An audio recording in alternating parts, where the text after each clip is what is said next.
Pemirsa, pasca digagalkannya aksi penyelundupan barang impor oleh petugas Dirjen Bea dan Cukai Aceh di perairan Aceh Tamiang beberapa hari yang lalu dan diamankannya barang bukti tegahan di gedung Kanwil DJBC Aceh.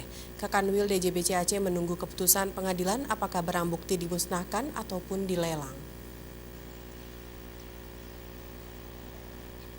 Pasca diamankannya sejumlah barang kapal motor Tuna 1 dari negara Thailand menuju Aceh, pihak Kanwil Dirjen Bea dan Cukai Aceh menunggu keputusan pengadilan negeri.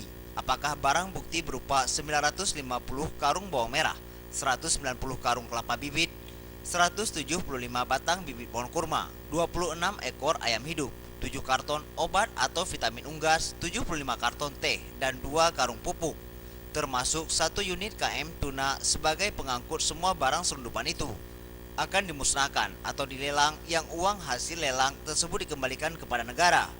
Karena dari tindakan UH berusia 40 tahun selaku nahkoda yang menyelundupkan barang ini ke Indonesia, maka negara dirugikan sebesar 231 juta rupiah lebih. Kakanwil Dirjen Bea dan Cukai Aceh Agus Yulianto menyebutkan selama ini barang hasil selundupan dimusnahkan dan kapal pengangkutnya dibom dan ditenggelamkan. Jadinya negara sudah dirugikan. Untuk itu, sesuai instruksi dari pusat, apabila barang tegahan tidak membawa virus dan penyakit serta barangnya tidak cepat rusak, maka barang seperti itu bisa dilelang atas izin dari pengadilan. Pada proses penanganannya untuk barang-barang yang cepat rusak, nah itu biasanya kemudian kita ajukan untuk proses pemusnahan. Nah, mungkin nanti seperti ayam, seperti bawang dan yang mengandung bibit penyakit biasanya kita lakukan pemusnahan. Tetapi untuk barang-barang umum yang kemudian masih punya nilai jual untuk memaksimalkan penerimaan negara, nah itu biasanya kemudian kita lakukan lelang atas izin pengadilan negeri.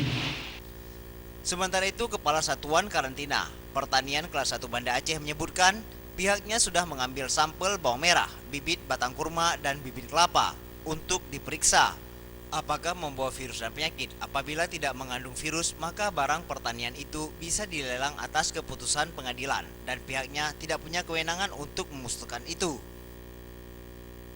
Hasil akhirnya ya kita kan belum tahu sekarang. Nanti hasil laboratoriumnya bagaimana. Berdasarkan hasil uji laboratorium kami serahkan kembali ke Bea Cukai lantaran proses penyidikannya oleh Bea Cukai. Tindakan akhirnya apa, pemusnahan atau lelang, ya kita belum tahu gitu. Kalau dari tumbuhan banyak yang khususnya bawang itu virus bawang itu sendiri yang di negara kita terutama nanti di umbinya itu. Umbinya kalau dijadikan benih di sini, nanti yang umbi-umbian kita yang ada di Indonesia, khususnya di Aceh, bisa membawa penyakit itu, akhirnya produksi kita jadi tidak maksimal. Sebagaimana pernah diberitakan sebelumnya, pihak Dirjen Bea dan Cukai Aceh berhasil menggagalkan penyelundupan kapal bermuatan bawang merah dan produk ilegal lainnya. Kini barang bukti diamankan di gedung Kanwil Dirjen Bea dan Cukai untuk pemeriksaan lebih lanjut. Sedangkan 1 unit KM Tuna 1 diamankan di pangkalan Bea Cukai Belawan, Sumatera Utara. Tim Liputan, Aceh TV.